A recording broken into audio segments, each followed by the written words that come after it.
आचार्य प्रमोद कृष्णम जी, coordination committee तो बनाई, उसमें पवार साहब भी हैं, आपके प्रिय मित्र, जिनके नेता कौन है अभी ये नहीं पता है ना आचार्य जी।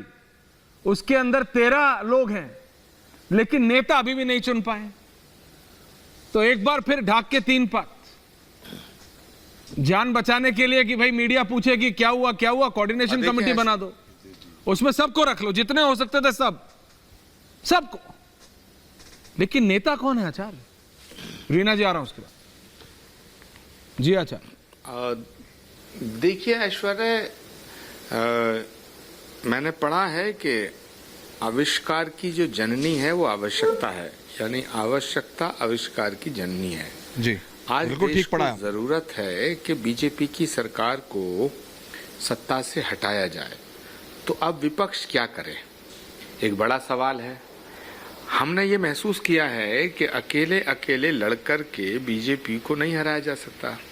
तो फिर सब समान विचारधारा वाले दलों से बातचीत हुई, फिर एक गठबंधन बनाने की तैयारी हुई। उस गठबंधन की मीटिंग्स हो रही हैं, कैसे हमारी रणनीति बने, क्या रणनीति बने, कौन उसका कन्वीनर हो, कौन प्रधानमंत्री पद का फेस हो, प्रधानमंत्री के पद का कोई फेस हो या ना हो, उसका कन्वीनर हो या ना हो, ये सब सवाल तमाम पॉलिटिकल पार्टीज और उनके नेताओं के जहन में चल रहे हैं और इसी वजह से ये बैठकें हो रही हैं। अब सवाल उठता है आपका और बीजेपी का। बीजेपी की ये भाषा जो है, गौरव भाटिया बहुत ही बड़े वकील भी हैं और गौरव भाटिया राष्ट्रीय प्रवक्ता हैं सत्ताधारी दल के। अगर थोड़ी देर को मैं ये मान लूं कि भाई आपकी सरकार जो है बहुत ही बहुमत के साथ आई, बहुत ही प्रचंड बहुमत आपको दिया जनता ने, और आप आज हुकूमत में हैं और आपको लगता है कि विपक्ष थोड़ा अकेले अकेले होकर के कमजोर है, तो क्या उस विपक्ष को इस डेमोक्रेसी में, लोकतंत्र में, जमहूरियत में आप घमंडिया कहेंगे? मुझे इस शब्द से आपत्ति है। घमंडिया किसे कहते हैं? जो घमंड करता हो, जो अहंकार करता हो, जो प्राउडी हो, जो ईगोइस्ट है। अरे भाई, लोकतंत्र के अंदर अगर सरकार के खिलाफ आवाज उठाना, घमंड करना है, तो फिर तो ये काम आप भी करते थे। हमने तो कभी आपको घमंडिया नहीं कहा। दूसरी बात यह है कि क्या शरद पवार जी, जिनका 50 साल का राजनीतिक अनुभव है, वो घमंडिया हैं? लालू प्रसाद जी, जिनका कितनी बार वो मुख्यमंत्री रहे, जिन्होंने सामाजिक आंदोलन जयप्रकाश नारायण जी के साथ छात्र जीवन से राजनीति करी, वो घमंडियां हैं? अखिलेश यादव घमंडियां हैं?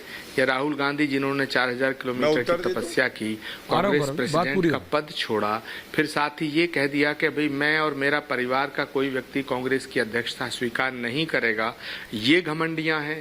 कांग्रेस की जो इस विपक्ष की कोऑर्डिनेशन कमेटी बनी है, उसमें भी राहुल जी ने कह दिया भाई मैं इसमें नहीं रहूंगा, रहना चाहता हूं। तो क्या ये सब के सब मिल करके ये घमंडियां हैं या ये घमंड करने वाले लोग हैं? तो एक तो मुझे ये आपत्ति है। अब रहा सवाल दूसरा, आपका जो सवाल है कि क्या बिना दूल्हे की बारात और तरह की बातें, क्या मोदी को इस तरह हराएंगे, कन्वीनर नहीं चुन पाए, लोगो नहीं। अभी देखो, लोगो भी चुना जाएगा, कन्वीनर भी चुना जाएगा, प्रधानमंत्री के पद का चेहरा भी देना चाहिए। जहां तक मैं समझता हूं प्राइम मिनिस्टर फेस घोषित करना चाहिए, लेकिन हो सकता है सारे सीनियर लीडर्स इस बात पे चिंतन मनन कर रहे हों।